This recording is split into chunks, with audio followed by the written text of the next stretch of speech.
Good morning, Floss Tube. Flossmas Day 10. And it is another stunning day on the Avalon Peninsula of Newfoundland and Labrador. Just gorgeous. Supposed to get a little bit of snow tomorrow evening, but today is supposed to be nice, maybe a few flurries. We had a couple centimeters fall last night. One little cloud there, except for what's on the horizon. Gorgeous!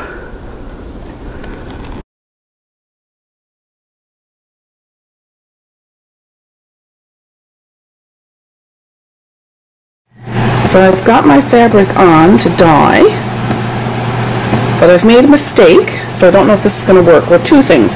One is I'm using some of my dyeing solutions and everything. One mistake that I think I've made is that I didn't soak the fabric ahead of time. So usually you soak your fabric before you, not for coffee and tea dyeing, but for the kind of dyeing I'm doing, you normally soak it for an hour or 2 hours before you start dyeing, which I didn't do, so that means that the fibers may not have opened up enough for me for the dye to actually work. The other problem is that I used already dyed tea and coffee stained fabric. So I don't know if that's going to make a difference or not.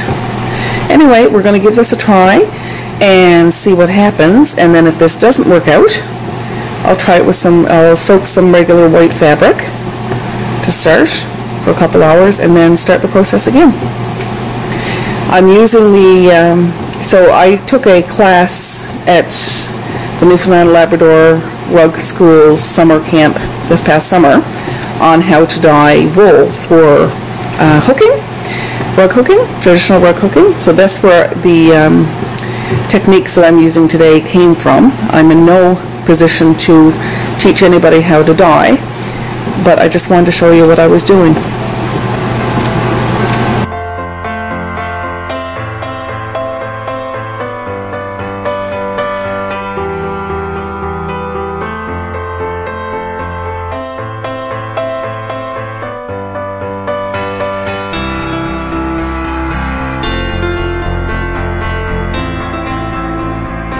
So I wanted to show you what happened, or the culmination of my dyeing today.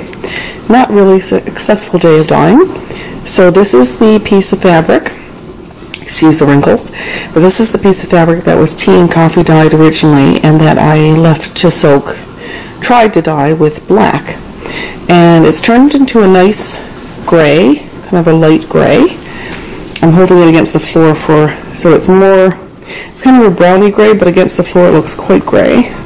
Let's move it over here under a different light and it changes entirely. But it's kind of a warm gray, I guess I would describe it as.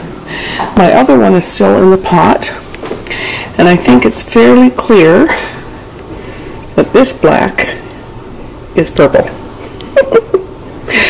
So what I'll do next, I'm going to leave this in overnight. However, I don't think the fabric's going to soak up much more dye. This fabric I did soak for a while, so it should have soaked up dye. But I think my dye bath that I'm using is not strong enough. So this is more of a purple than a black. And so I'll do a solar dye with this tomorrow. So all that means is that I'll take another piece of white fabric that's been soaked. I'll put it in the mason jar. I'll take out this piece of fabric, put a fresh piece of fabric in there that's already been pre-soaked, and leave it in the windowsill for the day, and then hopefully that'll take up all the dye, because we're in a septic tank and it's not a great idea to let a whole lot of dye go into your septic tank or into the environment.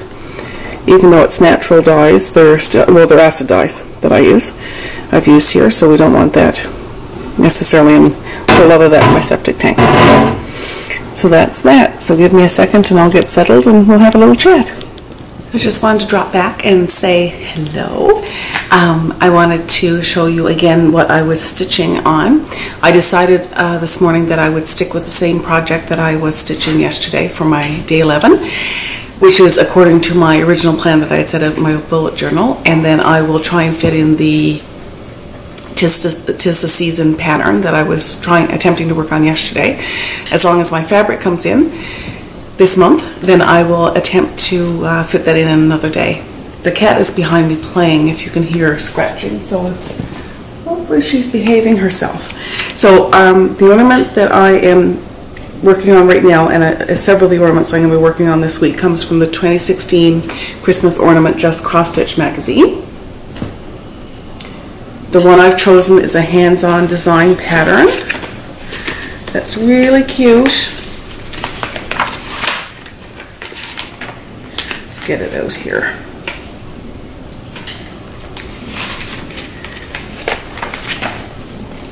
So this is the pattern right here.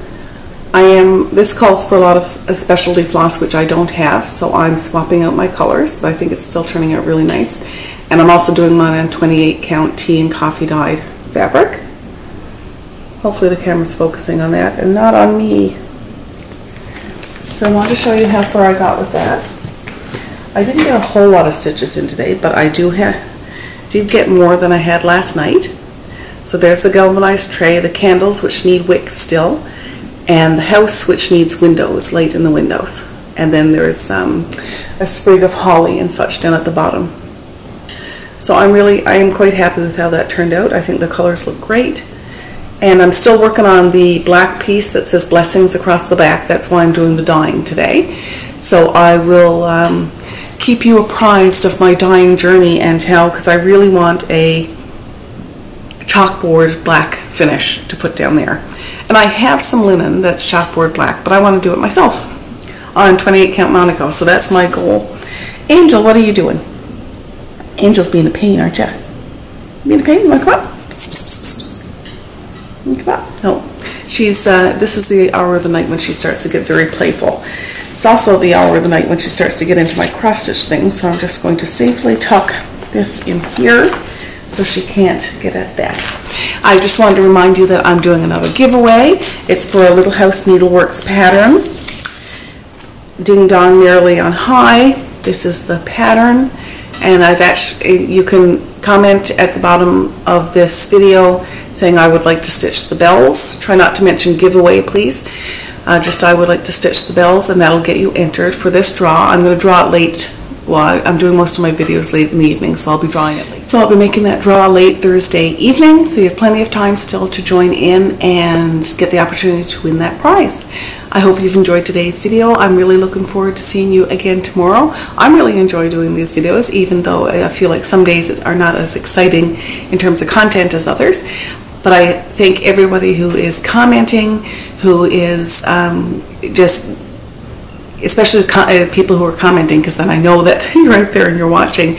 So anybody who is taking the time to watch, to comment, to click like or not, just to be there, I really, really appreciate it. Thank you so much. And I will see you again tomorrow. Bye.